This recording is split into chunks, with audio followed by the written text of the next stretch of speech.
भारत में एक जगह ऐसी भी है जहां रामायण काल से जुड़ी हुई कुछ लिपियां लिखी गई हैं, लेकिन उन्हें आज तक कोई नहीं पढ़ पाया है, जिसके बारे में वैज्ञानिक भी हैरान हैं।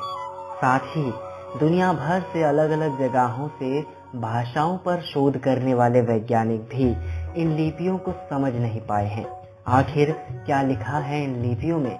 यदि आपके मन में भी यही विचार है तो चलिए कोशिश करते हैं आपको कुछ खास और रहस्यमय बताने की। लेकिन यदि आप हमारे YouTube चैनल पर नए हैं तो याद से सब्सक्राइब और लाइक जरूर कर लें और जुड़े रहें हमारे साथ अंत तक। तो चलिए आज का सफर शुरू करते हैं।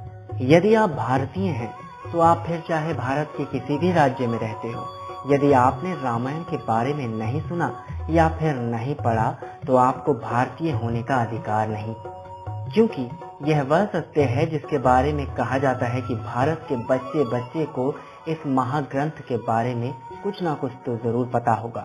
क्योंकि आज के समय में भी रामायण काल से जुड़े हुए भारत के प्रत्येक राज्य में कोई ना कोई अवशेष या भगवान राम और माता सीता से जुड़े हुए तथ्य जरूर मिलते हैं, जिन्हें आस्था और सभ्यताओं के रचनाकारों ने आज तक जीवित रखा हुआ है। भारत में कहीं प्रभु राम की जन्मभूमि हुई तो कहीं पर हुआ उनका विवाह, किसी डगर पर बिताया 14 बरस का वनवास तो किसी ठोर हुआ सीता हरण युद्ध, कहीं पर राम ने की तपस्या तो कहीं पर वानर सेना ने किया राम का सहयोग। लेकिन आज का किस्सा कुछ अलग है, जो जुड़ा है माता सीता से। भारत के छत्तीसगढ़ में स्थित सीता लेखनी पहाड़, जो अपनी अद्भुत और रहस्यमय लिपियों के लिए दुनिया भर में प्रसिद्ध है।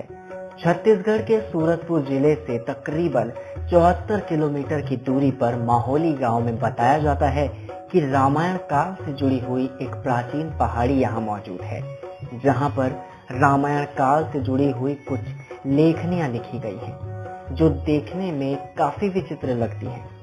यहाँ आसपास के स्थानीय लोगों की आस्थाओं की माने तो उनका मानना है कि यह लेखनियां किसी और ने नहीं बल्कि स्वयं माता सीता द्वारा ही लिखी गई हैं, जिसकी वजह से इसका नाम भी सीता लेखनी पड़ गया।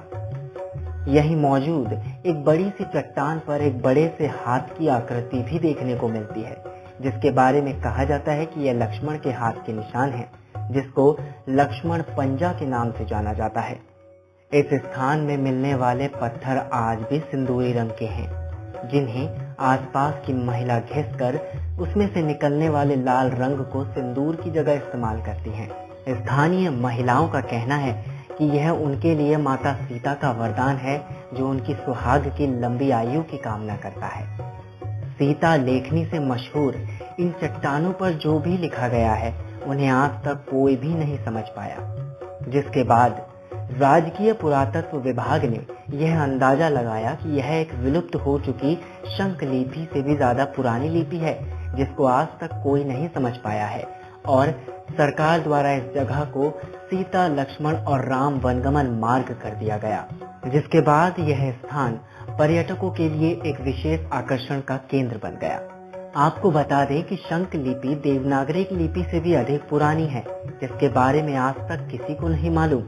शंख लिपि से पहले की लिपियां विलुप्त हो चुकी थीं, जिसके बाद आने वाली पीढ़ियों को इन लिपियों का ज्ञान नहीं हुआ, और यही कारण रहा कि इस लिपि की लिखावट भी आज तक कोई नहीं जान सका, जिसके लिए आज तक अलग अलग भाषाओं के वैज्ञानिक इन लिपियों को समझने की शोध में लगे हैं।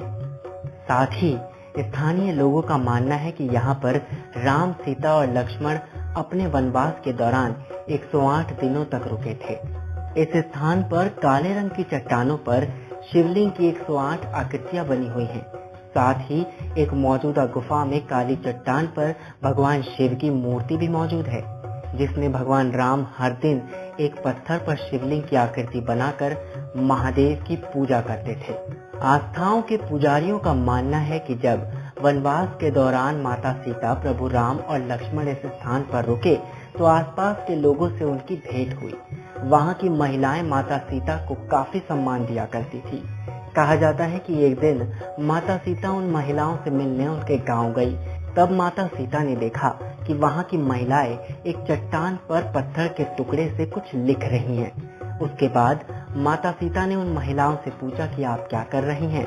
तो उन महिलाओं ने जवाब दिया कि हम अक्षरों को लिखना सीख रही हैं।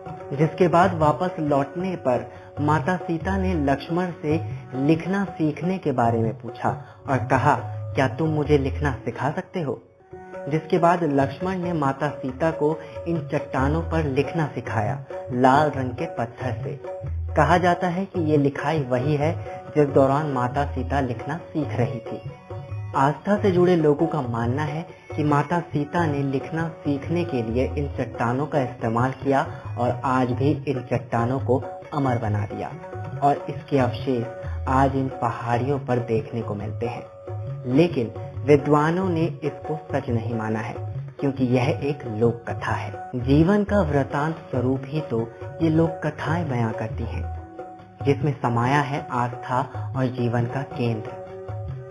यही तो है जीवन का सार। सीता लेखनी के नाम से प्रसिद्ध यह जगह आज एक पर्यटन स्थल है। आपको यह जानकारी जानकर कैसा लगा, हमें कमेंट बॉक्स पे जरूर बताएं। साथ ही इसके अलावा आप अगली वीडियो में क्या देखना चाहते हैं, इस बारे में भी हमें जरूर सुझाव दें।